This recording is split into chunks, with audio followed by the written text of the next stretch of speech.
એમનું નામ ઉષા. ઉષાના પર્યાયવાચી શબ્દો વિશે વાત કરીએ. ઉષા એટલે પ્રભાત, પરોળ. સવાર પરોળ કેવી હોય? એકદમ તાજગી ભરી હોય ને, બધાને આમ બધા એકદમ સ્ફૂર્તિમાં હોય. એટલે નામ પ્રમાણે બિલકુલ એમનામાં એ ગુણ છે, એકદમ સ્ફૂર્તિલા છે, એનર્જેટિક, એક્ટિવ, અને તમે કંઈ પણ કામ સોંપો ને ઓલવેઝ બી રેડી. સંધ્યાબેને કીધી ને એ વાત બિલકુલ સાચી છે કે એમનામાં બહુ થનગનાટ છે નવું શીખવાનો. હાલની તારીખમાં મને ના આવડે એ વસ્તુ એ ચલાવી લે નહીં. ના કેમ આવડે? શીખવાનો પૂરેપૂરો પ્રયત્ન કરે છે. કદાચ ભલે ને અત્યારે રિટાયર્ડના આવ્યા હતા એમને કેવાયસી વાળી વાત કરીને એમને તમને બી જોયું. ના કેમ આવડે? ના કેમ કરીએ આપણે? એટલે પોતાની ફરજને લઈને બહુ જ શું કહેવાય આમ કે ભાઈ પોતાની ફરજ તો આપણું કામ તો કરવાનું જ, ભલે કોઈ જોવે કે ના જોવે, પણ ઉપરવાળા ભગવાનની બીક રાખીને ચાલવાનું. એવા સારા સંસ્કારો એમને પણ આપે છે. આ એમના નામની વાત થઈ. હવે એક ઉત્તમ સ્ત્રી તો છે, બરાબર, આદર્શ શિક્ષક પણ છે. હવે સૌથી પ્રથમ આપણે એમના બાળપણથી વાત કરીએ ને તો એક આજ્ઞાકીત દીકરી છે.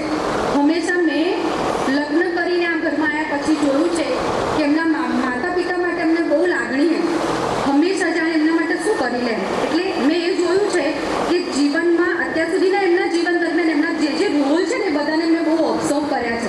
સૌથી પહેલાં એમના દીકરીના રોલ વિશે વાત કરું ને તો ભલે અત્યારે એમના માથે ઘણી બધી જવાબદારી હોય, પણ એ માતા પિતા માટે પોતાની ફરજ ક્યારેય ચૂકતા નથી. હંમેશા પોતાના માતા પિતા માટે કંઈ પણ કરવાનું થાય ને તો હંમેશા એ હાજર રહે છે.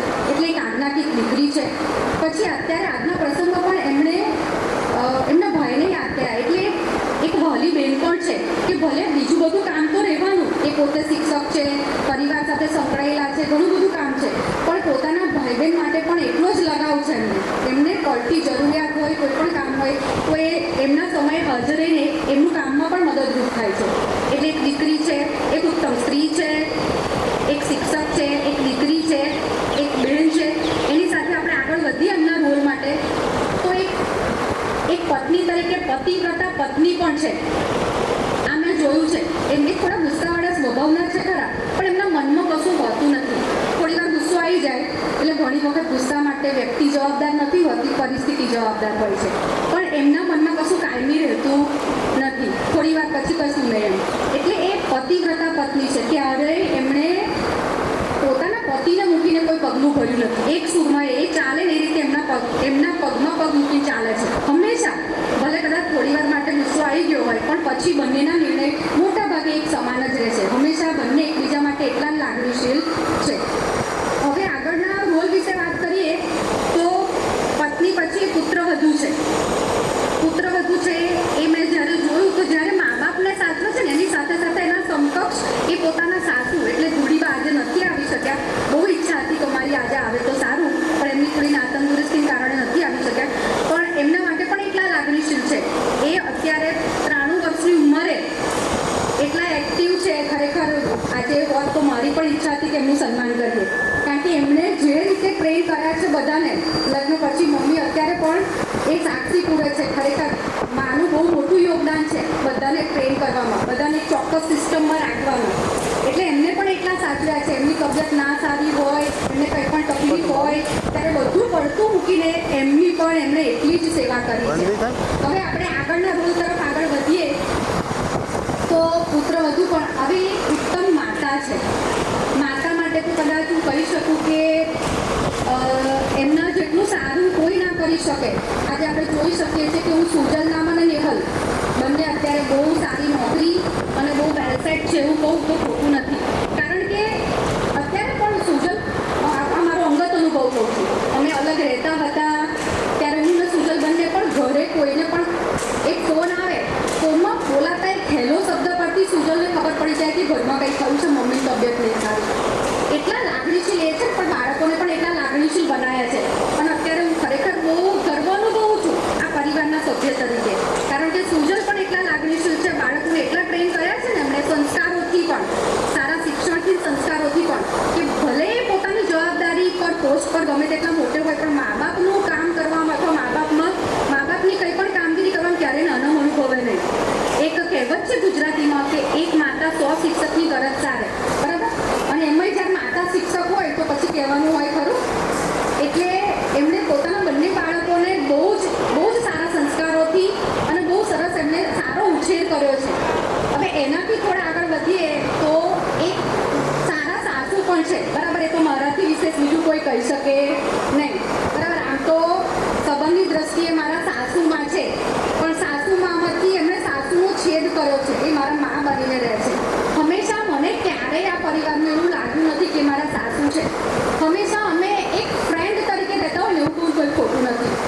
અત્યારે રિટાયર્ડના આરે છે, પણ અમે ફેમિલીમાં ક્યાં ફરવા જઈએ છીએ, ગમે ત્યાં અમે એકબીજાના મિત્ર તરીકે જ રહીએ છીએ.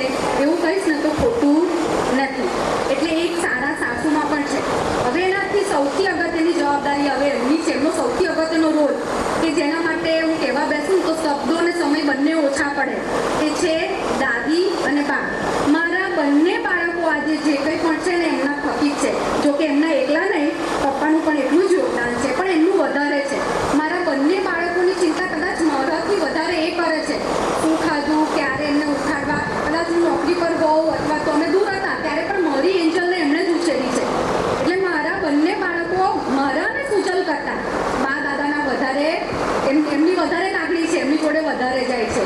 એટલે કદાચ શ્રેષ્ઠ બા છે, એમ બેસ્ટ બા છે મારા બંને બાળકોને એમ. એટલે એમના જીવનના દરેક રોલ એક સ્ત્રીથી શરૂ કરીને શિક્ષક, દીકરી, બેન, પત્ની, પુત્રવધુ, માતા, સાસુ અને છેલ્લે બા, આ બધા જ રોલ એ બહુ જ વ્યવસ્થિત અને શું કહે પૂરા ન્યાય સાથે નિભાવે છે. ક્યારેય કોઈનામાં ઓછી નીચી, કોઈને બધું ઓછું પણ થાય નહીં. હવે એક બહુ સામાન્ય વાત કહીને હું મારી વાતને વિરામ આપીશ. હંમેશા આપણે જ્યારે કોઈ પણ ઝાડ નીચે બેઠા હોઈએ, આંબાનું ઝાડ હોય કે લીમડાનું ઝાડ હોય, ઉનાળામાં ખાસ તો આપણે એવું વિચારે કેટલી ઠંડક લાગે છે, સરસ ઝાડ છે. આંબાનું ઝાડ કેરી છે તો કેટલી સરસ કેરી, બહુ મીઠી છે. હંમેશા આપણે ઝાડના વખાણ કરીએ છીએ, ઝાડના પાંદડાના, ઝાડના ડાળખીના. પણ ક્યારે આપણે એ વિચાર્યું છે કે આટલા મોટા ઝાડ ઘટાદાર વૃક્ષને ટકાવી રાખનાર કોણ છે? એના મૂળ. એના મૂળના કારણે એના મૂળ જમીનમાં એટલા સક્રિય છે, જકડાઈ રહેલા છે, ત્યારે વૃક્ષ તટસ્થપણે ઊભું રહે છે. તો પરિવારમાં પણ આ વડીલોનું એટલું જ યોગદાન છે કે ભાઈ આ વડીલો એ આપણા મૂળ સમાન છે. અને ખરેખર આજે હું મારા પરિવાર સિવાય અમારા આખા રાધુ પરિવાર, રામજી ધોળાના પરિવાર વિશે વાત કરું ને તો દરેક મારા સાસુમાં એકલા જ નહીં, મારા કાકી સાસુમાં, દાદી સાસુમાં બધા નથી જે છે બધા, એ બધા એટલા સંસ્કારી, એટલા સારા છે કે બધા પરિવારને કેવી રીતના સાંકળી રાખવો, એક તારે બાંધી રાખવો, એમના તરફથી શીખવા મળે છે. અત્યારે પ્રવર્તમાન સમયમાં આપણે જોઈ શકીએ છીએ તો વિભક્ત કુટુંબ પ્રથા બહુ આવી ગઈ છે. જનરલી બધા હું ને મારું ઘર, એટલે હું ને બે એ અલગ. પણ અમારા પરિવારમાં હાલમાં હું જોઈ શકું છું કે બોન્ડિંગ એકબીજા સાથે એકબીજા માટે કરી લેવાની, એકબીજાને સમય આપવાની, એકબીજાનું સાચવી લેવાની, બધા એકબીજા માટે અડધા થઈ જાય છે. એટલે આ બધા પરિવારનો શ્રેય અમારી બધી સ્ત્રીઓ કે જે વડીલ છે એમને હું એક મિનિટ માટે મને તો ઊભા કરવા માંગુ છું. ધૂળીબા નથી આવ્યા પણ તમે પણ ઊભા થશો મમ્મી, પુષ્પા મમ્મી ઊભા થાય, માથા મમ્મી ઊભા થાય અને રશ્મિ કાકી ઊભા થાય. બરાબર? આ ચારે ચાર લેડીઝ એક નથી, એમના માટે જોરદાર તાળીઓ થઈ જાય. આખા પરિવારને સાંકળી રાખનાર આ લેડીઝો માટે હું ખરેખર સેલ્યુટ કરું છું.